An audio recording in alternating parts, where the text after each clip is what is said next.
His was the only boat to arrive. I think maybe it was a cow. I don't know. There's the thank you letter from Lyndon Johnson. There was even a monorail at one point to the east of us. Plus, everybody forgets about pirates. This is the coolest field trip I have ever been on. I don't know, but I've been told keep on dancing, won't ever get old. Hello and welcome to the Long Island History Project, the podcast that brings you stories and interviews with people passionate about Long Island history. You can hear them all at longislandhistoryproject.org. My name is Chris Kretz, I'm your host, and our opening music is courtesy of the Homegrown String Band. We'll be spending this episode out on the East End on the South Fork, chasing a story of love, life, and loss at sea, a story that stretches from Montauk to Manhattan, a story that gets deeper the more you read it, and a story pieced together and laid out for us by today's very special guest. Thank you for having me. My name is Amanda Fairbanks, and I am a longtime journalist. I've written for a bunch of different newspapers, from the New York Times to the San Francisco Chronicle to the East Hampton Star, where the origin of my book began. I live now full-time in Sag Harbor, and The Lost Boys of Montauk is my first book. And it's a great book. It came out just this past spring, right? That's right. Yep, it came out over Memorial Day weekend, actually. Well, first of all, thank you for speaking with us. We're on Zencastr tonight. And we'll get into the history, but you do such a great job evoking the place. Can you tell us, you're not from the island. What was your first impression of the East End? No, I'm not from Long Island originally. I grew up in a suburb of Los Angeles. And, since the moment I set foot here, I've just been so enamored of it, the light and the climate and the seasons and just so many things about it that were so very different from the desert-like environment that I grew up in California. And, honestly, that specific period in history. So the main tragedy that occurs in my book is about four young fishermen, commercial fishermen, who went out long-lining for tilefish off the coast of Montauk in March of 1984. So much of my book takes place in the years sort of leading up to 84, and then later toward the very sort of last quarter of the book, we get to know some of the survivors in the present day.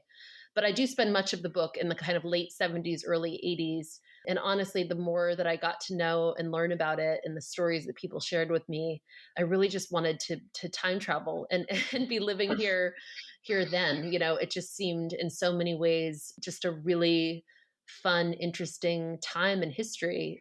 This is obviously before all the crazy Wall Street money had poured out east, and then obviously way, way, way before the tech money, there were obviously certainly a bunch of artists and writers living in the town that I live in, also in Springs, and it just seemed like a really interesting convergence of a lot of different talent and creative free thinkers, and much like Michael Stedman, who is the captain of the boat that I write about, really kind of trying to live life on their own terms, maybe much, much differently than their parents had intended that their children would do. But yes, I love the modern version, and also getting to know much of the history of it. Yeah, and just to stick on that for a moment, so does that spirit survive? Can you see the world of Mike Stedman in the places you are today or were then going out to Montauk? I absolutely can. I was just out at Ditch Plains. I was taking a surf lesson actually with my son about 2 weekends ago. And it was just after all of the crazy summer people had all sort of gone away. And it was really, there's still something very wild about Montauk, I think, in particular, unlike much of the other East End towns. Amagansett, Springs, Sag Harbor, certainly Southampton. It just feels a little, I don't know that it feels reckless, but it really feels almost like once you drive to that Napeague stretch, like you're just in sort of a totally, foreign terrain. And I think that was, I'm not a surfer per se, although I do spend a lot of time in the water, swimming and what have you. But I certainly think that there was a freedom that he sensed out there on the very, very, very eastern end of Long Island that captured him from the first moments he set foot there and would change the course of his life, obviously. So can you give us briefly, how did you first hear of the story? So I first heard of the story. I was kind of nearing the end of my tenure as a staff reporter at the East Hampton Star. We had 2 kids by that point, and we had moved out from the city and were living here year round. And later that fall, my husband, who's an academic, would take a job that would move us to Northern California for 2 years. But before any of that would happen, it was February of 2016. And I was sitting upstairs in the offices of the East Hampton Star. And I was brainstorming with my editor then at the time. His name is Biddle Duke. And he was just getting ready to launch a magazine called East. And I remember it was a snowy February morning, and there was a fresh blanket of snow on Main Street in downtown East Hampton, where the Star offices have been located for more than a century. And we started talking about just story ideas and, sort of going back and forth between a reporter and an editor and kind of becoming acquainted with one another when he first told me the story of the Windblown. And, he started describing these 4 lost fishermen and how in many ways it was sort of this great untold story of our community. And during the same conversation, he started speaking at quite a bit of length about Mary Stedman, who at the time was the 29-year-old widow of the captain. And I just, his eyes widened and the cadence of his voice shifted. And I became fascinated. And I said, immediately, well, why is it, given that you've been writing about this community for so long, why haven't you told the story? And he said, well, I've often wanted to. And there were just too many sort of close connections for him within his family and his social circle that would make that a very, very difficult thing to do. And he said, an outsider really needs to come along and approach the story with fresh eyes. And soon he would pass me along to Mary Stedman, and the timing wasn't really right that summer. So we moved away. And then it wasn't until the summer of 2017 that we came back, and she and I met for our first interview. And that sort of process began. But, at the time, I really was thinking of it more in terms of a magazine-length story. And then combined with her photographic memory and just dozens of interviews and tens of thousands of interview notes. Later, I realized that it wasn't just a magazine story I had on my hands, but the beginnings of my first book. So that was a sort of pivotal moment, was coming to that realization. In terms of the social circles and sources, were you able to talk to most of the people involved, or what was the experience of trying to find the people that had part of the story to tell? Yes. So I interviewed over 110 people for the book, many of those sources multiple times at great length over the course of the next 2 years. And in the kind of work that I do, often, one source leads to another and another after that, and so on and so forth. But there were certainly parts of this narrative where I had no introduction to any of the characters and had to try and track them down through dozens and dozens of unanswered phone calls and voice messages and emails and, messages on Facebook and what have you. And I would say that maybe 98% of the people that I contacted were ready and willing to speak with me and tell their version of what had happened. You had mentioned that there's a very interesting class component of this story. And, Michael Stedman, the captain, and Dave Connick, his first mate, were of a much different social class than, say, Michael Vigilant and Scott Clark, who were the youngest members of the crew. Scott came from Oceanside, and Michael Vigilant had grown up in Montauk as a young kid with a fisherman father. And it became just so interesting to examine, who these men had been long before they ever would converge on this boat, and truly the unlikelihood of them ever coming together. In terms of, Dave, his family had been a longtime member of the Maidstone Club, which is a private club in East Hampton, very, very exclusive and fancy. And, the idea that a Maidstone Club kid would go to work as a commercial fisherman, not just as a summer job, but for an occupation, it wasn't done. It's not done now. And it also just wasn't done then. It was a very rare thing indeed. And David was a beautiful soul going in search of a whole lot of things aboard that fishing boat. What did you feel got you closest to knowing them? Obviously, you talked to a lot of people, but were there, what were sort of the clues to the characters for you, or the people? So I would say that, I think a lot of people come into this book, and I think we just all have this habit of maybe we've read The Perfect Storm and we want to read The Perfect Storm again, or maybe it's a similar genre and we expect it to be the same story that gets told. And maybe because I'm a woman, maybe because I'm often interested in sort of the psychological underpinnings of people, I became very, very focused on not just the fishing trip itself, but on the survivors, specifically the women that these men would leave behind. And I'm talking about Mary the widow, and Catherine and Kim the girlfriends, and Alice Connick the mother. And it really wasn't, honestly, until I would meet those women, which took me a lot of time to track some of them down, and they were willing to open up to me, that I really got a sense. I felt like I had kind of painted these men in broad brushstrokes, but it certainly wasn't until I got to know them that I was able to really figure out, at least in my estimation, who they had been. And unfortunately, I went into the project thinking, there were these 4 men and I would come to know them all equally, which of course is a near impossibility given the amount of time that has elapsed, almost 40 years since this occurred. So there were just so many survivors for Scott Clark, the 18-year-old from Oceanside, that had either, he was a son of a single mother and she had passed away by the time I began this. And just all of these different people, I only really ever got to know him through a first cousin. And so I certainly know him and his life story the least, which also just became an interesting way of thinking about how quickly, histories can evaporate from a place if a person doesn't have a long set of roots there. So yeah, I'll never stop thinking about Scott and all of the things that I don't really know about him, even though I spent so many years thinking about him and his life. And just in terms of the lifestyle, it wasn't, it was a working job, obviously, but in terms of that world of the Montauk fishermen, what did you come away having learned of that, or what can you say about what it was like in the 80s?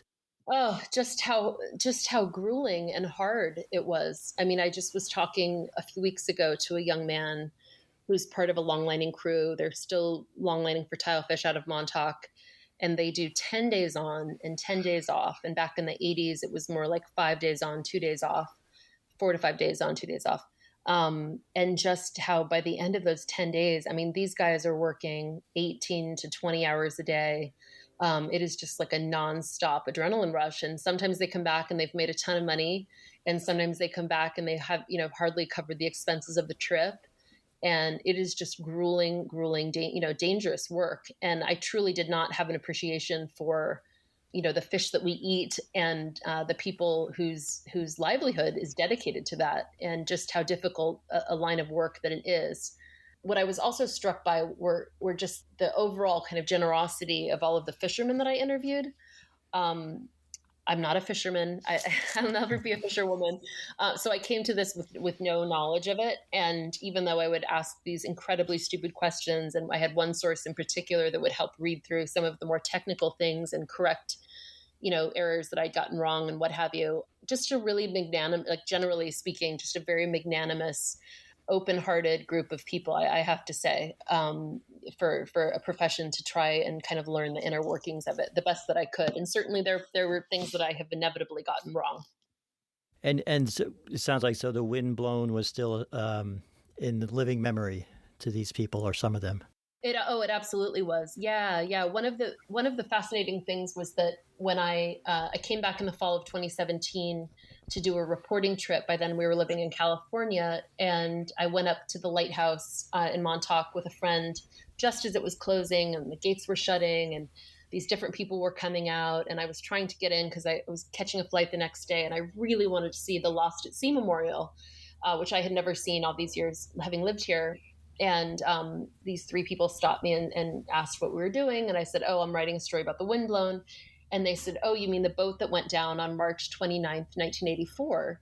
And it turned out that this was a meeting of the Historical Society that was coming out. And it was the lighthouse keeper. And she recalled that she was working in a bank when the boat went down. And another of the guys had been a college roommate of Michael Stedman's.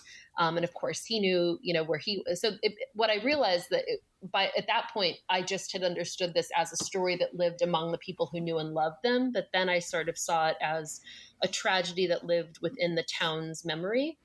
And it was so fascinating because it's obviously quite a small town in the off season and a close knit community at that.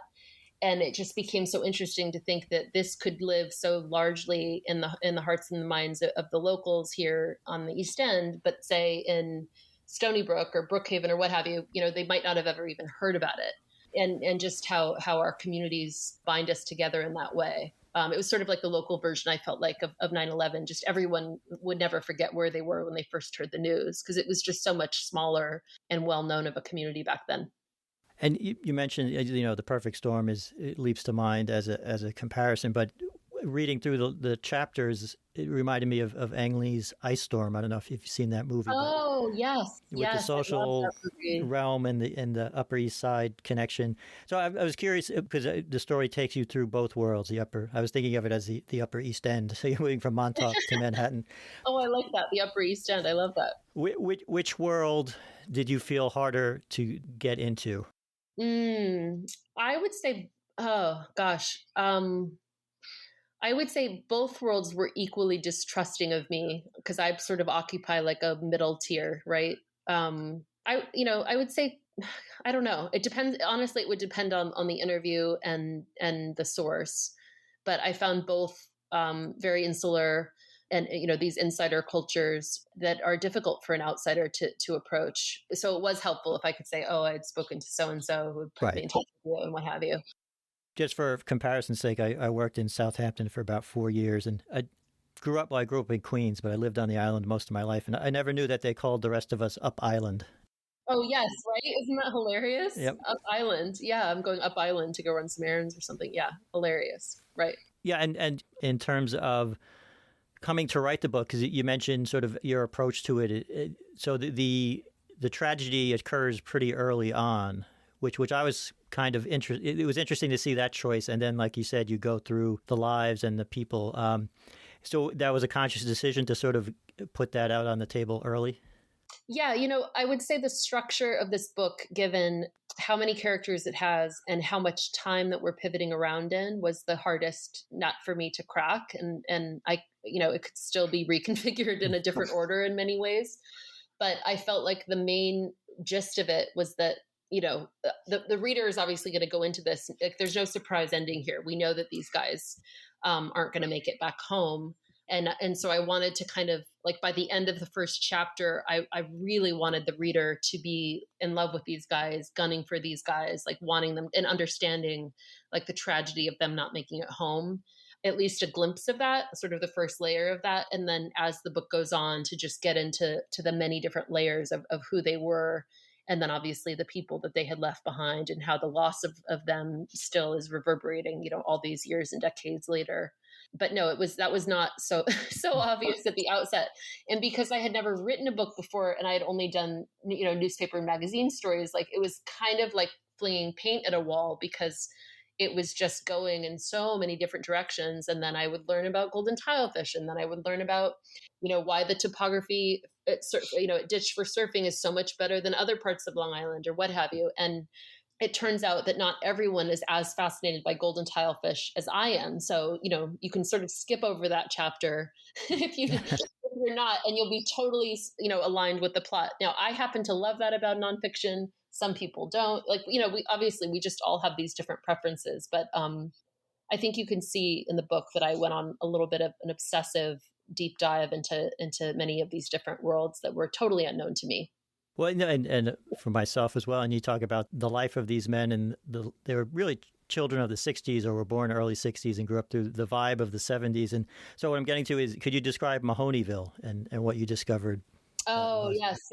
Mahoneyville. Oh, so amazing. So Mahoneyville was in a converted barn that was located, within walking distance to Georgica Beach, which is in East Hampton. It's a popular surfing beach. It's very near these 3 jetties, which are popular surfing spots. And Mahoneyville was owned by the Mahoneys. There were 4 sons. And the barn of that property became converted into sort of like a hippie, rebel, super cool hangout where there were just, like anything went. There were surfboards lined up against the walls, and everyone was high on smoking lots of weed, tons of experimentation with hallucinogens. A lot of unprotected sex was happening among young people. And just like a lot of reggae was playing, just like a very, very freewheeling, carefree, rebellious sort of tension in the air. And for a lot of these young men, this was a very, very, sort of primitive scene, but it was also sort of when they think back upon their adolescence and their youth, like a sort of the place where while their parents were maybe getting wasted at the Maidstone Club, they were having this, altered experience, formative experience at Mahoneyville, which I think for many of them is indecipherable from just the freedom of youth and growing up and, when you just didn't have so many things to worry about. Right. And just to go back to the writing for a sec, so when you sat down to put all these pieces together, from your what you had been writing as a journalist, were there things you had to stop yourself from doing, or how different was writing the book from writing the journalistic work you had been doing?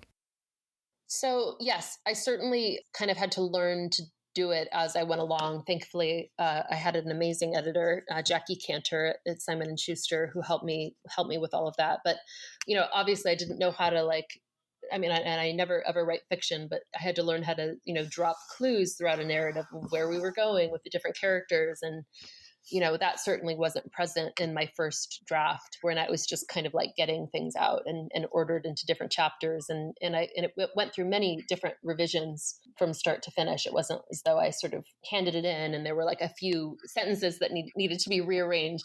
I'd read it through, dozens and dozens of times by the time I got to the end of the finish line. So you obviously you came back to the island. So are there other parts of the island, either fictional or historical, that you're thinking of researching, or what's next? So my next project, I think, is probably going to take place not on Long Island, although I'm always looking for Long Island stories in other parts of Long Island. I've decided I don't, for various reasons, which you'll understand if you read the book. It's complicated telling true stories based in the place where you live. So I think I'm going to take a break from that. My husband has thought that that's probably a good idea as well. And so I'm going to base my next project in a little town of Cheshire, Connecticut, also in the sort of 80s and 90s, and an issue of very intense and horrific groundwater contamination and a lot of different types of cancer that resulted from that. And then sort of expand that out from Cheshire to look at, different water issues. I really wanted to do an environmentally focused topic for my next book. And this was sort of a friend of a friend of a friend narratively who drew me into it with this kind of amazing story. And I find environmental stories are often difficult to see the narrative behind it. And so this is sort of an interesting way into that, given that this type of water stuff is happening in communities all over the country. And here also on Long Island, we deal with a lot of the runoff from the potato fields. And I'm sure that there are all sorts of issues depending on what's going on in communities around the island as well. But if you have any amazing ideas, or your listeners have any amazing ideas, they can reach me on the internet. It is amazing how there are so many out there waiting to be discovered. Like, this one you came across, and I'm sure in other newsrooms and other towns, there are stories. There's so many stories that are just untold, sitting there ripe for the picking. But I do find that unless you're like in some way inoculated within that culture, right, or place, as an outsider, you don't necessarily know about them. So they're sneaky that way, right?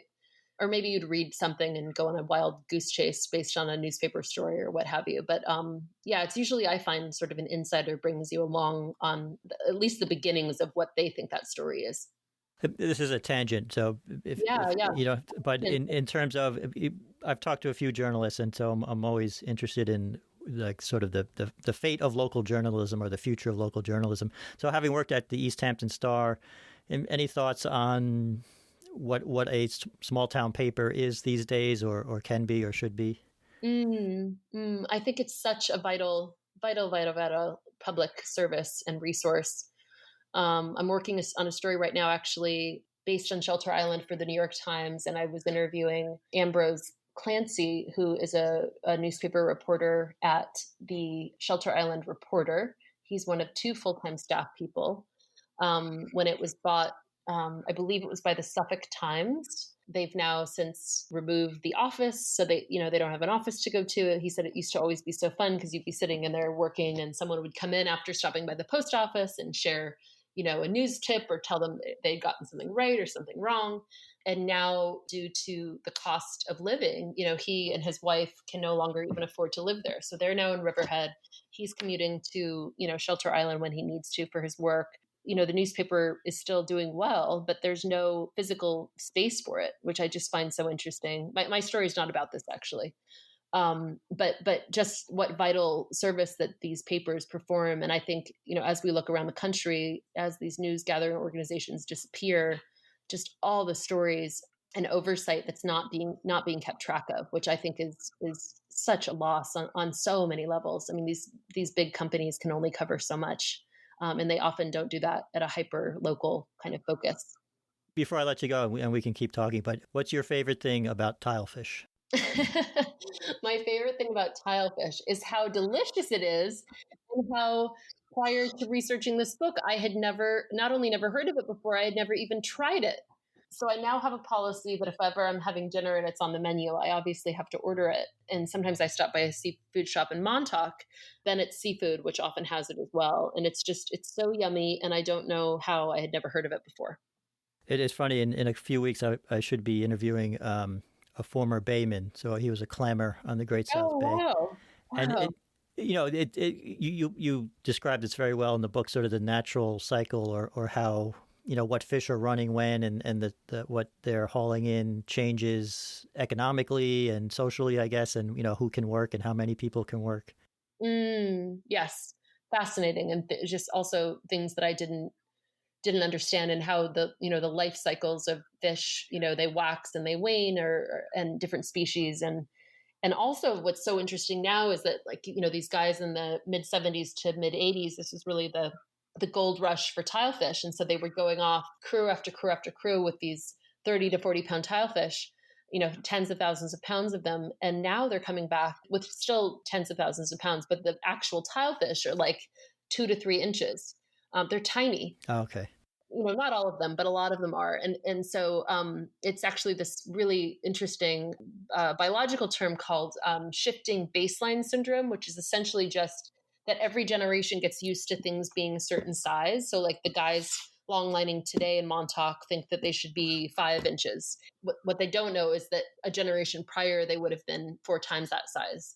So that's just kind of an interesting way that I think environmental changes can sort of sneak past us when maybe we're not even realizing it. Yeah, and sort of the data is there if someone is looking at it, across these generations of fishermen and baymen and things. Exactly. Yeah, absolutely. And I find that they're so tied to the natural rhythms of the tides and the seasons and a lot of things that many of us have lost touch with. There's something really remarkable about having your work involve the natural world that I think really grounds you. Not in a sort of woo-woo way, but literally, sort of what's happening in your immediate environment, that I think is a really helpful and less utilized tool, the more technology that invades our lives and what have you. Is there anything we didn't get to that you want to make sure you get across about the book, or what you're doing, what's coming up? One thing that's been interesting, I've certainly gotten some pushback here locally. Mostly I've gotten a great response to the book, but certainly I've ruffled more than a few feathers. And, there's a very interesting dichotomy. You were mentioning you had worked for a few summers in Southampton of this sort of insider-outsider culture. And so, I'm very obviously, I should be, but I'm very much viewed as an outsider. I'm certainly maybe exposed a different side of the story than people wanted to have exposed. Or anyway, it's just been interesting sort of dealing with the kind of ramifications of that, the questions I've gotten asked this summer, these different events that I've done, and how, particularly when you are living in a community that you're documenting, how sometimes uncomfortable that can be. What does that make you think of your editor's comment of saying, "Oh, you should do it," but he didn't pick it up? Yeah. Well, exactly. I mean, I think that this story could have never been told in its fullness and richness had an outsider not written it. It would have also been just a totally different version of the story. And this is even just like the PG version of what happened. There were so many other things that I could have put in. And so, but at the heart, it is a story of fathers and sons. It's a story of grief and loss and paternity and all of these, the grief and the loss that is still in all of these survivors all these years later. So I felt like it deserved, it's such a beautiful story. It's a tragic story. I also felt that it deserved to be told in the richness of what actually happened, which is what I do for a living. And sometimes that makes people uncomfortable. Yeah, no, I would imagine your journalistic senses served you well I don't know with all of that. And I'll also mention, just because I'm looking at it on my Kindle right now, some great images, photos of the people involved and the landscape. So it is truly a document and a history to that time and those people. So, oh, thank you so much. And just if people can get it, I would imagine online and where all good books are sold. And are you doing any? We're sort of out of the COVID times, but what in terms of promoting the book? Anything you want to say about? Thank you for this interview. I know you've been doing a lot of them. So, this is great. I'm so grateful. I love podcasts. I listen to them constantly. So I am doing. I have an upcoming talk at Stony Brook University on the 13th of October. I'm doing another talk at the Smithtown Historical Society on the 19th of October. And then I have a bunch of virtual talks sort of scattered into December for now. So people can find me online if that's probably easiest. But it's been such a pleasure traveling around the island, getting to know readers and connecting with them and answering questions. And it's really been a dream come true. So, and thank you for your interest. Yeah, no, thank you for speaking with us. And we'll hope people will get out to see you and, more importantly, get out and read the book. Thank you so much. I really appreciate it, Chris.